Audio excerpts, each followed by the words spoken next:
Hi, I'm Mara Webster with In Creative Company, and thank you for joining us for one of our talks today. Today, we're thrilled to be joined by the fantastic Madison Iseman to talk all about I Know What You Did Last Summer. And I wanted to talk a lot about your character development process because it's such an extensive process that you had to go through for this. Because it's not even the fact that you're playing two separate characters throughout an entire series, it's the fact that you also then, almost in essence, it feels like have a third character that you have to develop, which is who does Allison become when she's inhabiting Lennon, and what is that middle ground of the character between the two of them as well. And so what did that look like for you in terms of a lot of the notes, a lot of the research, and a lot of the details that you really needed to create as that initial foundation for each three of those aspects of your performance? Yeah, it very much was three characters. But it was also one of the main things that kind of drew me to the project in the first place. I remember I read the pilot for the first time. And when I read the big switch at the end of the pilot, my first thought was, like why didn't they save this till the end? You know what I mean? Like I feel like it would have been such a good finale to come out with. But I mean, it creates such an interesting viewing perspective from an audience member to like be in on the biggest secret when none of the other characters really know anything at all. So it was the most important thing, was to figure out who Lennon and Allison were apart from each other, but also, who they were together. And it the hardest thing for me was probably, when you first meet them, we're at grad night. They happen to be wearing the exact same clothes in order to make the switch happen at the end, which for me was complicated because I feel like with twins, I mean, there's just so much to play with like style and like how they style their hair, even like just actual differences in personality and physical differences. So without that, we were really solely relying on personality and response, and we had one episode to totally sell it. So I worked a lot on just, who they were when they were younger. I did a lot of journaling for the both of them. They were kind of my Bibles throughout set. I would take them with me. So whenever I had to like hop in the other shoes, I could kind of do a quick read and then like just kind of like feel the groundwork of who they were. But also I wanted them to feel like sisters. Like I didn't want to fall into the stereotypical opposites, like, and they were very opposite, but they also shared a lot of similarities. And I wanted the audience to somewhat get lost in that, especially in those flashbacks when it's like bouncing like back and forth. Like I wanted people to get confused at like who was even on the screen at sometimes. It was definitely complicated. I worked a lot with Sarah on just perfecting them and really what we wanted the audience to take from them. And then it was almost a relief when Lennon dies, because then after that, I could very much focus on Allison being Lennon and kind of play with the fact that she was able to fall in and out of being Lennon and also falling back into being Allison, and kind of like picking and choosing places to play with that in different scenes throughout the show. And in part of playing with that, did you also find that because that reveal happens for the audience at the beginning, it wasn't something where you had to make sure that Allison never came through? And actually, there was a really great aspect in being able to see those little moments where it kind of unsuppresses from within her, or she can't hide a certain detail because we already know. I mean, it made everything so much easier, like, and I was able to play more around with just kind of her falling through the cracks. And I think it would have been a completely different show. I think you would have seen Lennon the entire time, which would have been interesting, but because the viewer was in on it, we just had so much more freedom. And especially in those moments, like when Allison is with Dylan, like how she acts around him is much different than how she acts around Margot, and how kind of she feels more drawn to Lennon in those moments. And there was a whole lot more to play around with, which is always great, as an actor, because you love those moments. So yeah, I mean, it was that made it completely different, I think. And because of what you were saying before about it being really important to you that you do also represent the similarities, the fact that they have an entire shared childhood with one another, and there are intrinsic things that both of them have as a commonality, what were those foundational elements that you really wanted to carry through in your performance in both of the characters? I mean, I think the biggest thing is sort of this darkness that the both of them share, which we find out, was because their mother committed suicide when they were both younger. And I think that kind of laid the groundwork for like where their hearts lie between the both of them. Like they both have just always wanted to be accepted and loved, but they go about it completely different ways. Lennon very much takes advantage of her situation and takes advantage of people, and she's not going to let anyone like step on her or get in her way. And Allison is very much the opposite. She's very submissive. She almost welcomes trouble in that way because her heart is so weak, so she lets people in and she doesn't think about the consequences. And because of that, sometimes her actions aren't necessarily like the greatest response to her feelings. But I think that's definitely like their main similarity that grounds them, is definitely that experience that they had when they were younger. Yeah. And that's a huge trauma that they're both carrying. And then you get the opportunity in some of the later episodes, kind of diving into spoiler territory a little bit, for Allison to be able to unpack what that meant and almost revisit it with an entirely new type of trauma when her mom reappears. And I was still abandoned, but I was abandoned a different way to what I thought. And so what was it like in terms of playing those scenes, taking the idea of the trauma that you built into her as a character and really addressing what her response was going to be and dealing with that? I had a lot of conversations with Sarah about it, because it was such a big moment. Obviously, there's a lot of things happening at once. It's the moment she's first seeing her mom that she thought was dead for so long. But on top of that, too, it's a whole nother betrayal where there's a line in there where she speaks to her mom saying, I was just like you, like everyone told me. And she kind of bites back and says, you were always too much like him, like your father. And throughout the season, obviously, we've seen Bruce's side come out and, like how he deals with situations. And I think that's the first moment, too, where you realize, I mean, Alice in the beginning is painted, as the good girl who like got in a bad situation. But I think that's the first moment where you realize, okay, maybe she's a little more like her sister than we thought. So that scene was, I mean, it's betrayal after betrayal, I think. And I think it's necessary too, because I think that's the first time Allison realizes it herself as well. And she's kind of faced to deal with the consequences, which she obviously doesn't do very well either. And of course, she runs back to her comfort zone, which is Margot. Yeah. And it feels like she's a character who has experienced isolation in a lot of different ways. She has the loss of her mom, the fact that she's always felt like her sister's closer to her dad, so that impacts that relationship dynamic. And then even, the dynamic between her and her sister being that they really have kind of drifted apart within the same house as well. And obviously Allison is the one that doesn't get close to other people externally as easily as well.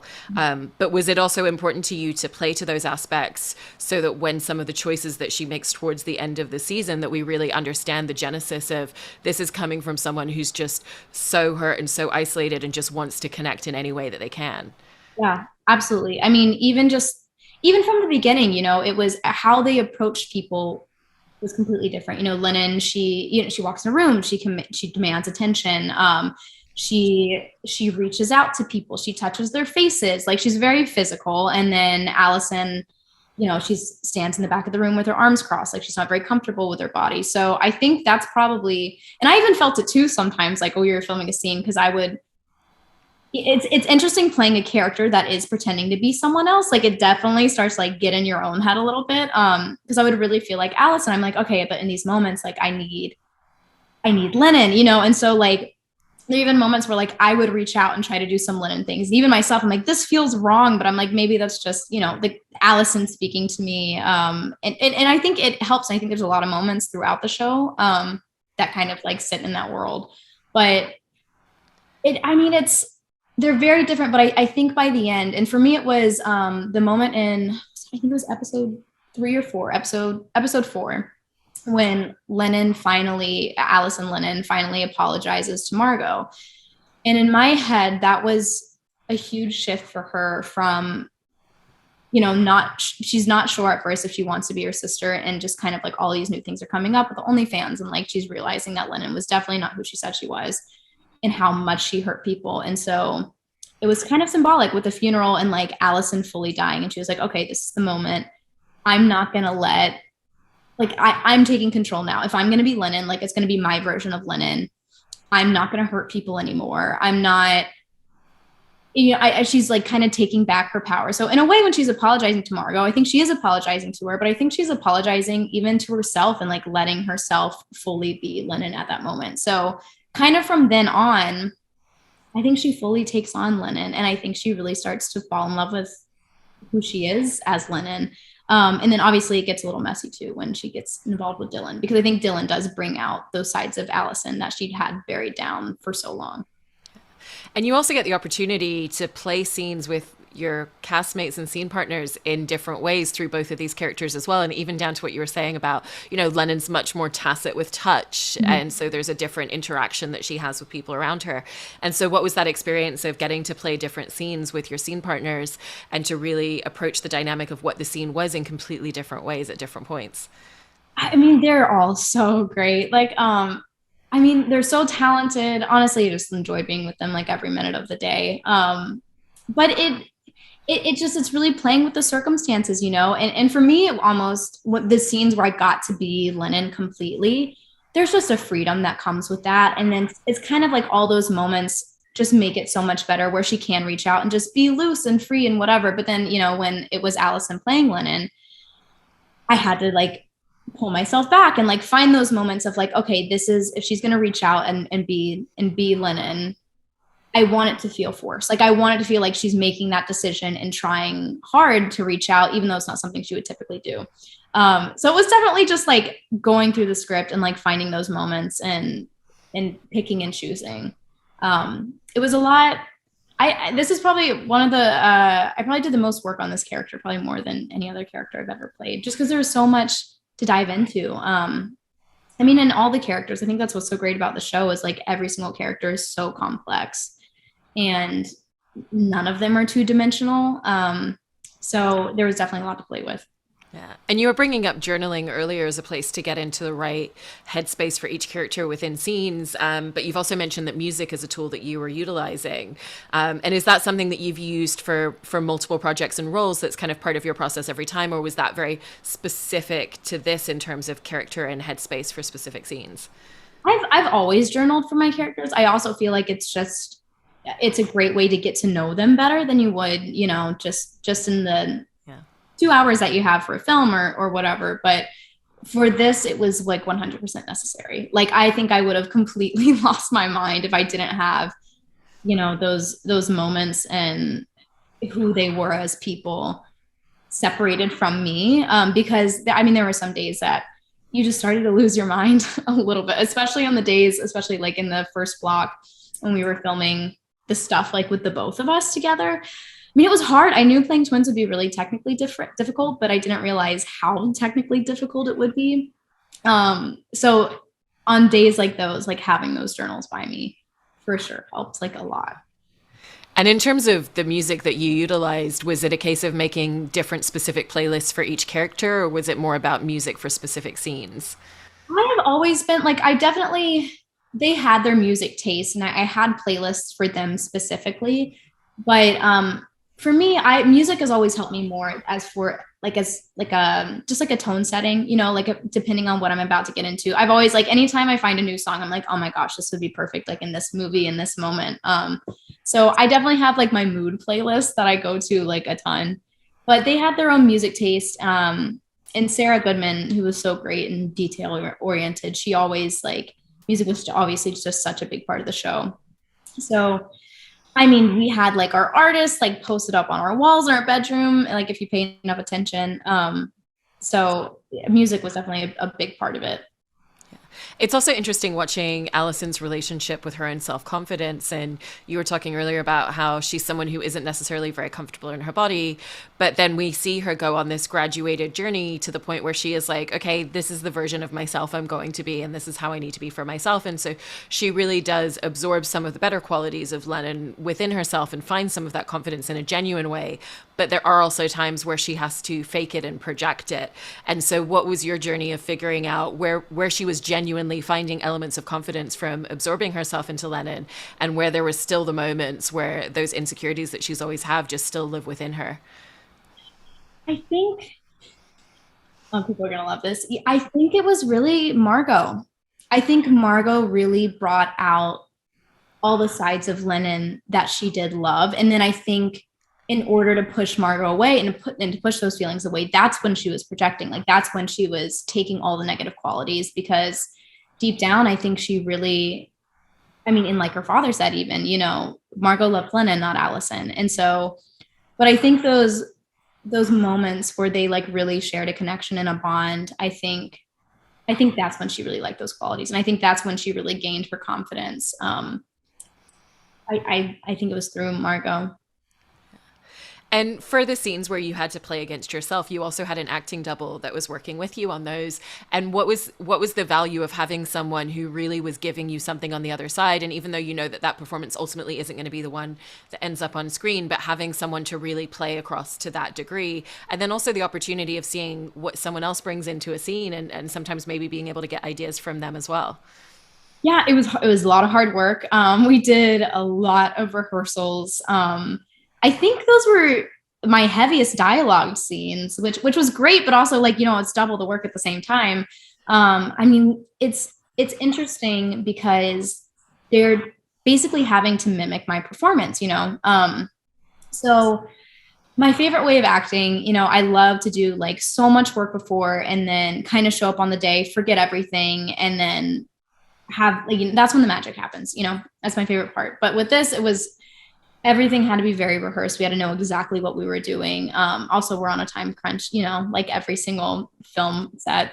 So it was it was new. It was complicated, but I had an amazing double, and she was, you know, she had to do just as much work as I did, memorizing everything. But and she was just so good, and like it's a complicated job to ask, especially we're not doing, it's not small dialogue, you know, like we're fully going at it at each other. And it was an exhausting day. But it's hard for me to watch back, to be honest. Like it's one thing to watch yourself, but then to like watch yourself with yourself, I think I like blacked out the first time I saw it. It was like a full out of body experience. Crazy. But yeah, it was very difficult, but it was fun, and I got really lucky with a great double. And one of the scenes in particular that sounds like it was incredibly intricate to film is in the episode where it's Lennon's funeral, and the moment where you have the two of them in the water together, because playing dead at the best of times is not easy. Playing dead in the water and then also having to give two simultaneous performances. And I heard you saying that you had like bottles of air kind of like taped underneath your back to make sure that you were floating, because you can't hold your body up in the water the way that you need to be able to. And so what were a lot of the technicalities and intricacies of filming that moment? I forgot I talked about that. It was, oh my gosh, it was so complicated. And like being Allison at the moment was fine, you know, like I was just kind of treading water on my back, but playing dead floating is nearly impossible. So yeah, we had how to find it, because I was like not moving, you know, I was like letting the water take me. And I guess I kept sinking into the water because I couldn't like tread to keep my body up. So yeah, we came up with the idea to put water bottles full of air like underneath my back to like keep me up. That was a long day. But it was fun, you know, like those are always like the really challenging days that I always look forward to seeing, because it just looks so great cinematically. But it was a challenge to get there. But we finally figured it out, which was great. But having to be in the water for that long, I don't know how long you've ever treaded water before, but like it was exhausting. And in terms of the information that you had at the beginning and not having all of the scripts, it feels like there's certain kind of key components to the arc that you were playing that would have been a real necessity for you to have from conversations with Sarah, with the rest of the creative team. And then also that there are certain things that if you don't know them up front, it's totally fine. So if we take the whole narrative arc with her mom, you know, it's one thing that feels really important to know, okay, their mom's no longer around, she committed suicide, and that's a trauma that she's dealing and carrying with. But if you don't know that the mom reappears when you're shooting the earlier episodes, that doesn't make a difference, because your character also doesn't know those details. And so what was that balance of having a lot of conversations, in particular with Sarah, and really figuring out the key components that you needed in order to get your performance where it had to be and start teasing a lot of the information, but also spaces where it was totally fine if you stepped back and didn't have all of the information up front? I mean, Sarah is the best secret keeper in the world. I will say that. She literally would not let us know anything, and we were ruthless. Like we would come to her all the time with like so many questions. And obviously, you know, the biggest one is just how it ends. Like we are very much trying to figure it out just as much as our characters were. And we were too easily getting distracted by like all of these other things that come to play, like my mom coming back. When I read that for the first time, I was like, excuse me, what?